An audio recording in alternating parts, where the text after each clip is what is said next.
ശബരിമലയിൽ നിന്ന് 2025 സ്വർണ്ണപ്പാളി കൊണ്ടുപോയതിലും SIT അന്വേഷണം.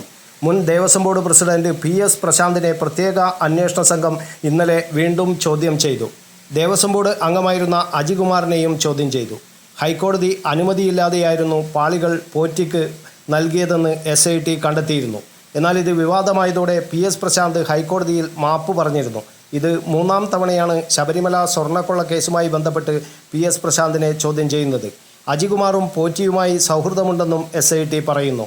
അതേസമയം 2025 സെപ്റ്റംബർ 7 പാളികൾ കൊണ്ടുപോയ സംഘത്തിലെ എല്ലാ ഉദ്യോഗസ്ഥരുടെയും മൊഴിയെടുത്തു. സന്നിധാനത്ത് എത്തിയും തിരുവനന്തപുരത്തേക്ക് വിളിപ്പിച്ചുമായിരുന്നു കഴിഞ്ഞ ദിവസങ്ങളിലെ SITയുടെ മൊഴിയെടുക്കൽ. നിലവിലെ തിരുവാഭരണം കമ്മീഷണറുടെ മൊഴി നിർണായകമാകും. സ്വർണം പൂശലുമായി ബന്ധപ്പെട്ട സ്മാർട്ട് ക്രിയേഷൻസിൻ്റെ സാങ്കേതിക വൈദഗ്ധ്യത്തെക്കുറിച്ച് നിലവിലെ തിരുവാഭരണം കമ്മീഷണർ ആദ്യം സംശയമുന്നയിച്ചിരുന്നു. പിന്നീട് അവർ യോഗ്യരാണ് എന്ന റിപ്പോർട്ടും നൽകി. എന്നാൽ സമ്മർദ്ദങ്ങളെ തുടർന്നാണോ അത്തരം നിലപാട് മാറ്റം എന്ന സംശയവും ഉയരുന്നുണ്ട്. News bureau, Kannur media.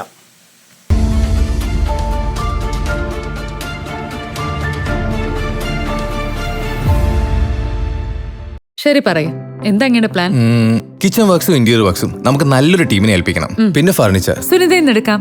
അവിടെ ആകുമ്പോ എല്ലാ മോഡൽ ഫർണിച്ചറും അവൈലബിൾ ആണ്. മോഡേൺ വേണമെങ്കിൽ മോഡേൺ, ട്രഡീഷണൽ വേണമെങ്കിൽ ട്രഡീഷണൽ. ഇനിയിപ്പോ ഇമ്പോർട്ടഡ് ഫർണിച്ചർ വേണമെങ്കിലോ അതും സുനിതയിലുണ്ട്. ചേട്ടാ, ഫർണിച്ചർ സുനിതയെന്നാണെങ്കിൽ മോഡുലാർ കിച്ചണും ഇന്റീരിയർ വർക്സും അവരെ തന്നെ ഏൽപ്പിച്ചാ പോരെ? അതിനവർ ഇന്റീരിയർ വർക്സ് ഒക്കെ ചെയ്യുന്നുണ്ടോ? ഒരു വീടിന്റെ മുഴുവൻ ഇന്റീരിയർ ഡിസൈൻ ചെയ്ത് ഫിനിഷ് ചെയ്യാനുള്ള സ്പെഷ്യലൈസ്ഡ് ആൻഡ് എക്സ്പീരിയൻസ് ടീമും സ്വന്തമായ ഒരു മാനുഫാക്ചറിംഗ് യൂണിറ്റും ഉണ്ട് സുനിതയ്ക്ക്. ഇപ്പോൾ ഏത് ജനറേഷന്റെയും ഫേവറേറ്റ് സുനിത ഫർണിച്ചർ,